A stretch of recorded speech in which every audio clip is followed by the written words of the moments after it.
In this video, I'm going to be showing you how to power off the new iPhone 16, which we have right here. It's pretty easy to do, so without further ado, to actually power it off, this is basically how you restart this entire phone. All you want to do is you actually just want to hold down on this top button right here, which is the top volume button, along with the power button on the side. You don't just want to click it like that.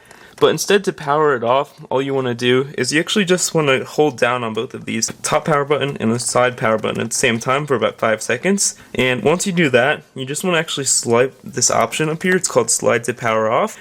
Or you can do an emerging call, and if you click cancel, you basically have to log back in. I'm just going to swipe this, and you want to wait 5 to 10 seconds, where from here, your phone will basically just restart from scratch, restart all the apps, so that it can actually run flawlessly again. And once you wait 10 seconds, how do you turn this back on is you can hold this one, just the normal power button right here, and it will actually just start to power back on like so. Now, it will take about 5 to 10 seconds to actually turn back on, but when it does, it basically will have restarted all the apps. And how you want to do after this is you just want to log back into the phone after it takes about 10 seconds to restart like so. And simply, you just enter in your passcode. I'm going to do this off camera, but you just enter in your passcode, and as you can see, the phone is now running flawlessly again and has been restarted.